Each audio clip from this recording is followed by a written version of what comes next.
Assalamualaikum warahmatullahi wabarakatuh. Hai teman-teman, kembali lagi dengan saya Nur Aminah, mahasiswi program studi pendidikan biologi, Fakultas Keguruan dan Ilmu Pendidikan Universitas Maritim Raja Ali Haji. Baiklah, pada kesempatan kali ini saya akan membahas tentang ribosom dan sintesis protein. Yang pertama, apa yang kalian ketahui tentang ribosom?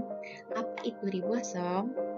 Ribosom merupakan organel berupa padatan yang tidak bermembran dan berukuran sangat kecil. Ukurannya yaitu sekitar 20-25 nanometer. Lalu di sini ada struktur ribosom. Ribosom tersusun sebagian besar atas RNA atau ribonukleik asid sekitar 60% dan protein sebesar 40%. Ribosom merupakan organel berbentuk butiran kecil atau nukleoprotein yang tersebar di dalam sitoplasma dan ada yang melekat pada permukaan eksternal dari retikulum endoplasma. Di dalam ribosom diketahui terdapat 3 bagian yang memiliki fungsi tersendiri, yaitu yang pertama ada bagian E atau exit site, yang kedua bagian P atau peptidyl site, dan yang ketiga ada bagian A atau aminoacyl site. Butiran nukleoprotein yang tersebar bebas pada sitoplasma disebut ribosom bebas. Sedangkan butiran nukleoprotein yang menempel pada permukaan retikulum endoplasma disebut ribosom terikat. Lalu, di sini ada gambar struktur ribosom. Seperti yang telah saya jelaskan pada slide sebelumnya, bahwa ribosom terdapat 3 bagian yang memiliki fungsi tersendiri, yaitu exit site, peptidyl site, dan aminoacyl site. Pada ribosom terdapat 2 subunit. Yang pertama itu ada subunit ribosom besar dan subunit ribosom kecil. Kemudian fungsi ribosom. Apa saja fungsi ribosom? Fungsi ribosom yaitu menyusun asam amino untuk membentuk protein tertentu. Ribosom dapat melakukan sintesis protein dengan cepat karena urutan penyusunan asam amino selama sintesis protein ditentukan oleh mRNA. mRNA disintesis dalam nukleus, kemudian dibawa ke sitoplasma untuk melanjutkan proses sintesis protein. Di dalam sitoplasma, 2 subunit ribosom akan menempel di sekitar polimer mRNA yang kemudian dengan bantuan RNA transfer akan menjalani proses sintesis protein sesuai dengan kode genetik. Seluruh proses sintesis protein disebut juga sebagai dogma sentral. Biasanya, protein yang disintesis oleh ribosom bebas hanya digunakan di dalam sitoplasma. Sedangkan molekul protein yang diproduksi oleh ribosom terikat akan dibawa keluar sel. Bila dilihat dari fungsi utama ribosom, yaitu proses sintesis protein, maka tanpa adanya ribosom, suatu sel tidak akan bisa berfungsi.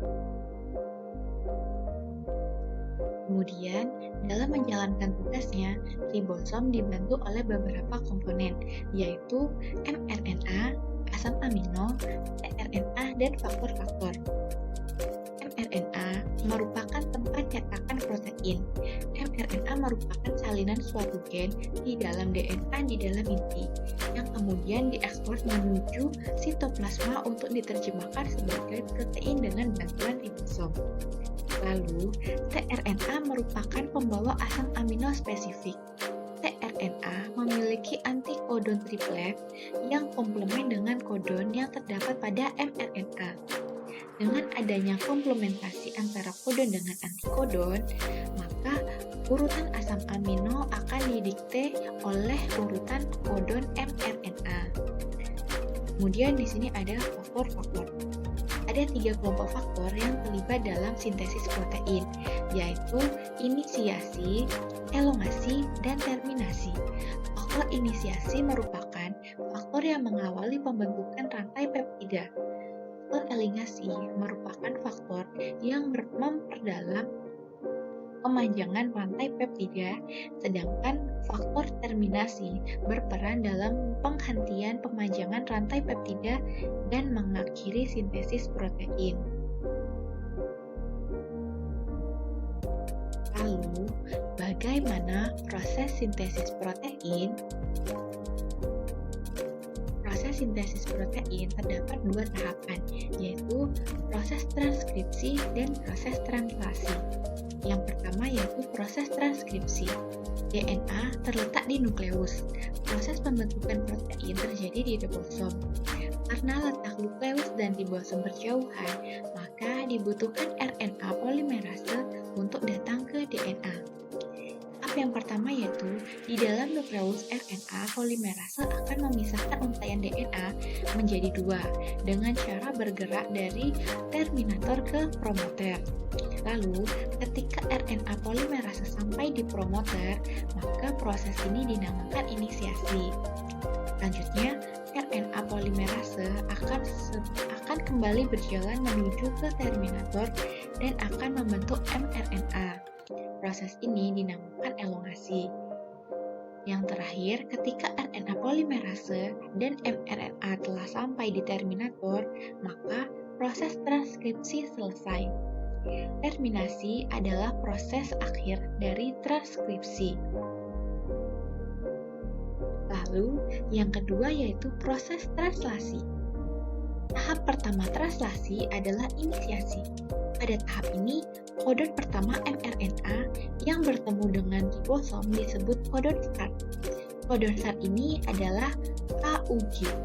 Lalu, tahap setelah inisiasi adalah elongasi.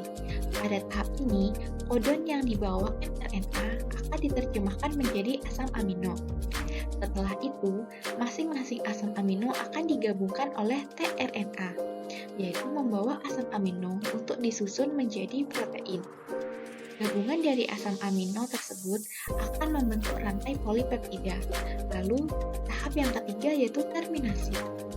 Proses translasi berakhir ketika salah satu kodon stop bertemu dengan ribosom. Kodon stop ada tiga, yaitu UAA, UAG, dan UGA.